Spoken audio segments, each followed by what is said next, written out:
En Algérie, des heurts parfois violents ont opposé ce vendredi des manifestants à la police. C'était en marge de mobilisation massive contre la perspective d'un 5e mandat du président Bouteflika. Le ministre mauritanien de la Défense, Mohamed Ould Cheikh Mohamed Ahmed, s'est déclaré vendredi soir candidat à l'élection présidentielle de juin. Il espère succéder à Mohamed Ould Abdelaziz, dont il est très proche. Au Burkina, 11 personnes ont été inculpées et écrouées pour les attaques djihadistes contre l'ambassade de France et l'état-major des armées en 2018. L'annonce a été faite ce vendredi par la procureure du Faso.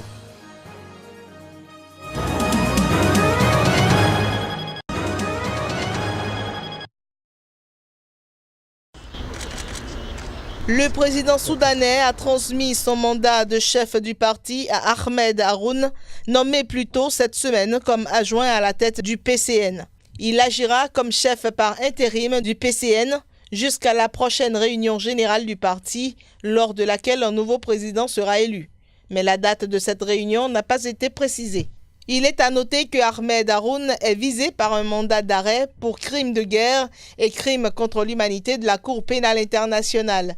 Il est poursuivi pour son rôle présumé dans le conflit au Darfour, une région de l'ouest du Soudan meurtrie par les violences. Omar El-Béchir est lui aussi visé par un mandat d'arrêt de la Cour pénale internationale, accusé de crimes de guerre et contre l'humanité au Darfour, mais aussi de génocide. Le président, qui règne sans partage sur le Soudan depuis 3 décennies, a dirigé le parti du Congrès national au pouvoir depuis sa création.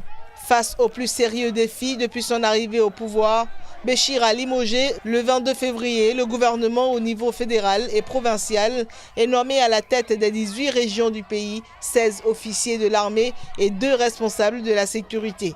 Selon la charte du Parti du Congrès national, qui possède une majorité écrasante de sièges au Parlement, le chef du PCN devient automatiquement son candidat pour l'élection présidentielle. Le prochain scrutin présidentiel est prévu en 2020.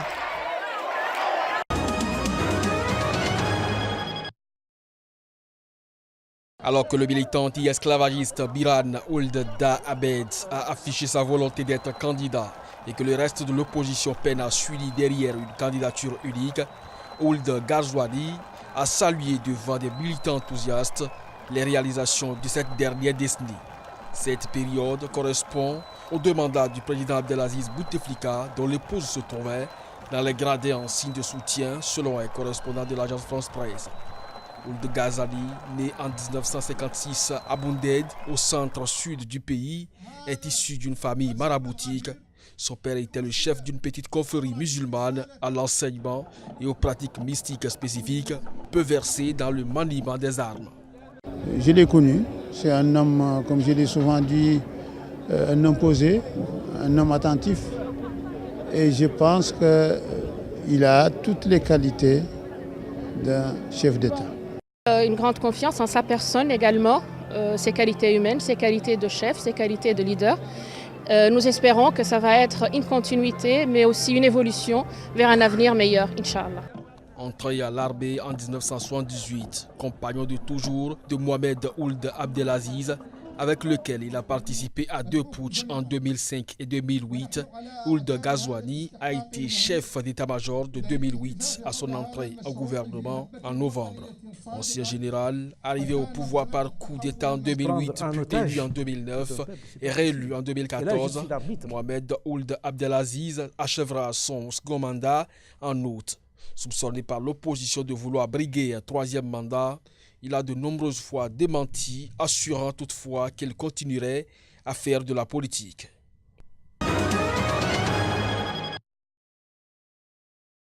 Faute de logement et de travail, à 28 ans, Nasreddine s'entasse avec 40 personnes de sa famille dans un 3 pièces d'une cité populaire d'Alger.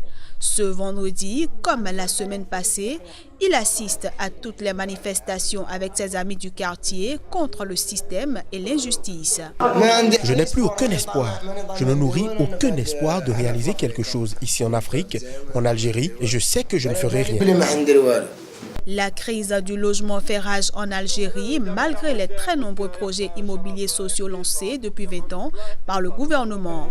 Mais sans pot de vin, pas de logement social, affirment ces jeunes.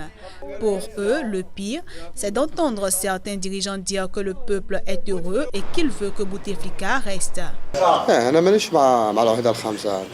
Je suis contre le 5e mandat. Je n'ai rien personnellement contre Abdelaziz Bouteflika. Je suis juste contre le 5e mandat puisqu'il est malade et qu'il n'y a pas de changement depuis 2014 et je suis contre. Moi, j'aimerais que ça change. 20 ans, c'est trop.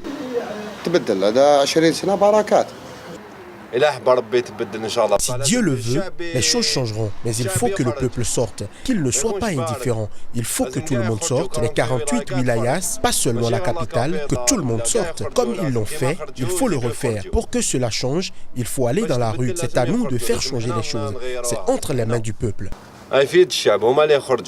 Faute d'espoir, beaucoup d'entre eux optent pour l'immigration clandestine, la drogue ou le salafisme, souligne un sociologue.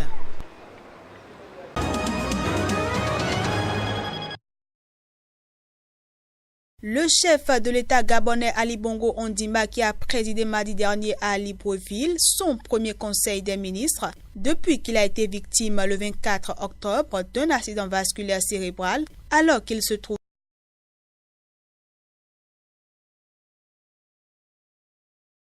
avait successivement reçu en audience plusieurs personnalités gabonaises.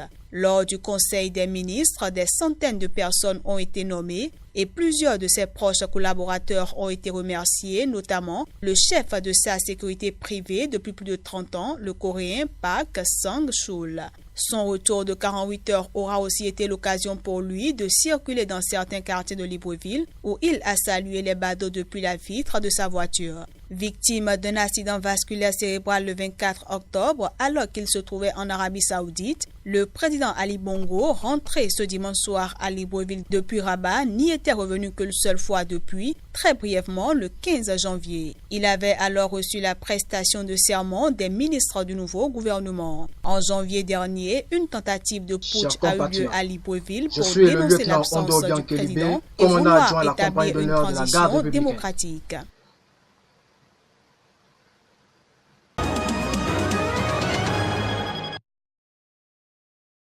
À ce jour, 11 personnes ont été interpellées, inculpées par le juge d'instruction et sont actuellement en détention préventive, a écrit la procureure du Faso par le tribunal de grande instance de Ouagadougou, Maïsa Serebe, dans un communiqué. Ces personnes sont soit des membres du groupe qui a perpétré les attaques, soit ont été en contact avec l'organisateur en chef présumé des dites attaques, a-t-elle précisé. Selon elle, 2 autres Burkinabés, Sawadogo Abdoulaye alias Abdallah et l'un de ses fidèles lieutenants, Ouedraogo Youssouf, ont été abattus lors d'une opération de police dans la nuit du 21 au 22 mai 2018 dans le quartier Rayongo de Ouagadougou. L'enquête a permis d'identifier certains des terroristes abattus et d'établir que 2 des moyens roulants utilisés pour attaquer les 2 sites sont des fruits de vol à main armée commis dans la ville de Ouagadougou, a ajouté la procureure. Ces 2 attaques simultanées avaient fait 8 morts parmi les forces de défense, 85 blessés et d'énormes dégâts matériels selon un bilan officiel. Une information judiciaire avait été ouverte pour des faits d'association de malfaiteurs, d'assassinat, de tentatives d'assassinat, de détention illégale d'armes à feu et de munitions, de dégradation volontaire aggravée de biens mobiliers et immobiliers, le tout en lien avec une entreprise terroriste. Les investigations ont également permis d'établir que des connexions existent entre l'attaque du 2 mars 2018 et celle du café Aziz Istanbul à Ouagadougou le 13 août 2017.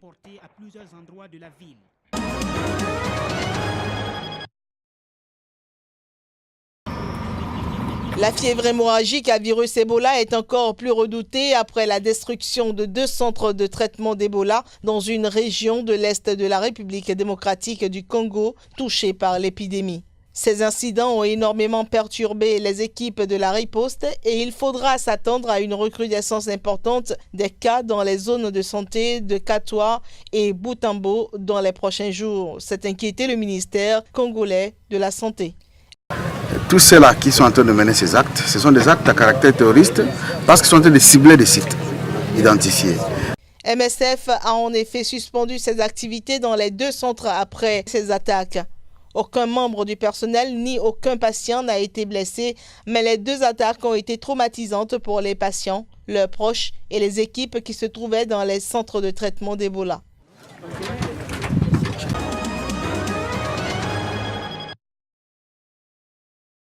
Je déclare par la présente le chimpanzé verru, Pan troglodyte verus, c'est son nom biologique, comme animal national de Sierra Leone. La coulée de boue et les inondations de 2018 ont été un rappel qui ont montré l'importance de respecter et de prendre soin de leur écosystème. Cet effort doit être collaboratif et venir de tous. Et le déclarer comme symbole national n'est qu'une action, mais garantir que des actions soient mises en place est une autre étape que nous devons pousser davantage et dont nous devons garantir la bonne réalisation et leur respect en tant que symbole national, parce qu'il ne s'agit pas juste de le déclarer, il faut aussi les protéger et les respecter, ce qui fait plus la différence.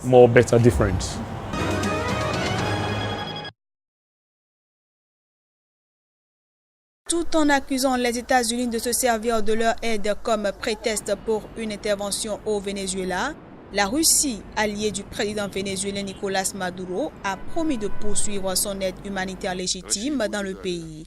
Recevant la vice-présidente du Venezuela, Delcy Rodríguez, le chef de la diplomatie russe, Sergei Lavrov, l'a rassuré de la solidarité de Vladimir Poutine envers Nicolás Maduro face à un assaut frontal et une ingérence sans vergogne des pays occidentaux qui ont reconnu l'opposant Juan Guaidó.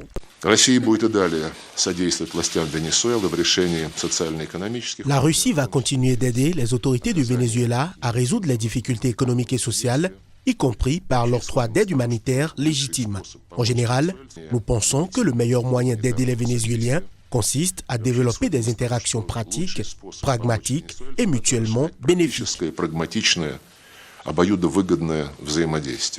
Le Venezuela est confronté à la pire crise politique et économique de son histoire, marquée par l'hyperinflation et des pénuries de produits de première nécessité.